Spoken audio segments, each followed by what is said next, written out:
We've recovered very nicely and then some from the crisis of 2008, and I think my colleagues would agree at other top 25 schools that the market is still very strong, very robust for top-tier MBA students.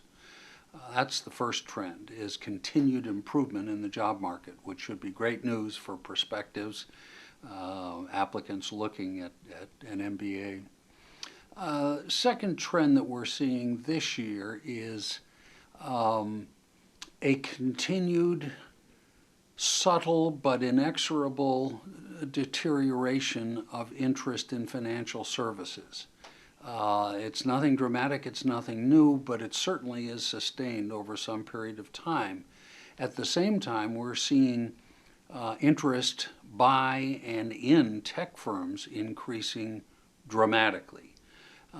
Consulting is still robust, and in all sectors of consulting, strategy and operations as well as niche consulting, healthcare, for example, continues to be very, very strong. So I think that's a trend that is worthy of mentioning. The third trend is one that troubles us a bit, and the third trend is employers in their rush to secure all this wonderful MBA talent are determined to accelerate the recruiting process year after year. Of course, we all have very strong suggested dates that on-campus recruiting can start, and we try to enforce those as much as we can. But between the acceleration of career fair dates, some informal recruiting off campus, which no one can or wants to control, the process is quicker and quicker and quicker, and that puts pressure, as you might imagine, Ryan, on the career services offices of not only Owen but every other school. So I think the acceleration of the recruiting process, while we understand employers' needs, puts a tremendous amount of pressure on us and our students to get our act together pretty early in the game. I can speak, I believe, for all my colleagues at other top 25 programs, that slow, as I mentioned, inexorable decline, still very robust, 25 to 30% of our students still go to work in finance, but that decline and at the same time concomitant increase in tech. We had a very successful trek to the Bay Area. We were very, very pleased with the turnout. 28 students took the time, energy, and money to dedicate 4 or 5 days of their very valuable time to visiting the Bay Area and Seattle in our case. And we were very pleased with the reaction of the companies we visited, which were all top-tier tech companies. And we can point to several specific offers that came from that trip.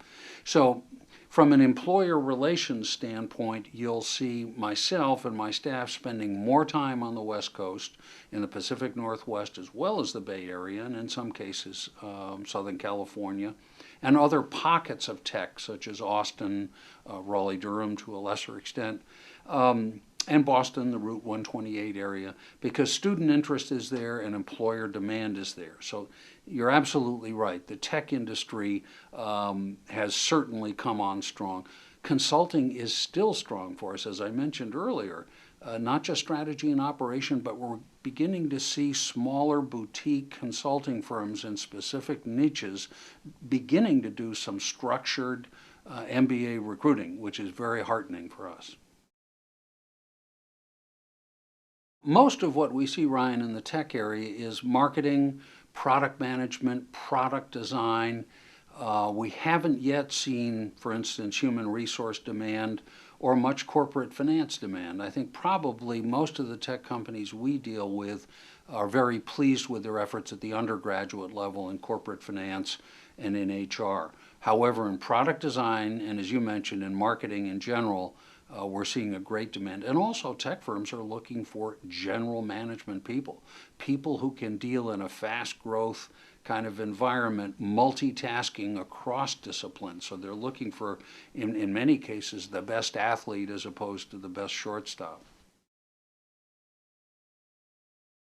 The trend that's been there for some time in terms of looking to internships for, in most cases, 100% of the full-time talent acquisition needs of companies has intensified even more.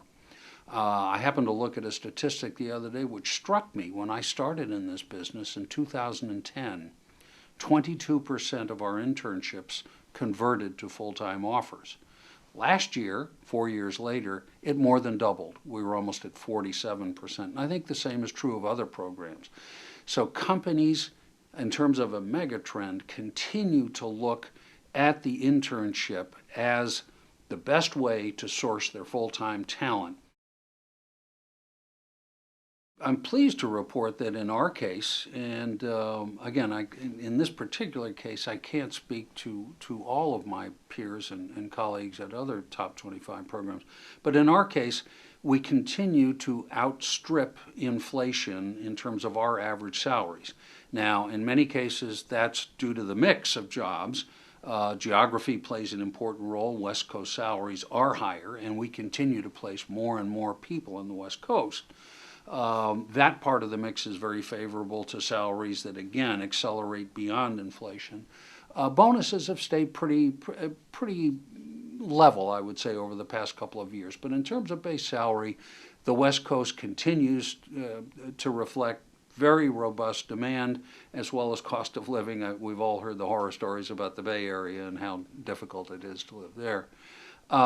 So we're very pleased in general with how our salaries have moved north over the past years. And I think employers in general realize the reality of supply and demand in a very robust market like this, have reacted in terms of base salaries in a very favorable way towards us. At the risk of sounding trite, leadership's right at the top. As organizations become flatter and flatter and flatter and more lean, and hierarchy tends to crumble at a lot of the firms that hire here, employers look for a student's ability to lead without a clear mandate, to deal with ambiguity, to cajole, persuade, somehow convince team members to deliver in what, during my time certainly, and I think a little more recent than that, would be a clear mandate in terms of hierarchy and authority. So that ability to deal with ambiguity and lead a team without having a clear mandate, I think is something that employers look for. I think proven ability to produce results, again, it perhaps sounds a bit hackneyed, but as employers look at the prior to business school experience, they used to ask us, what did you do at XYZ company before you came to Owen? Now what they're asking is, what did you achieve? In other words, there's tremendous emphasis from employers on measurable, quantifiable achievements in prior work experience before coming to business school. And they expect that to translate into the second quality that I think is very evident, hit the deck running.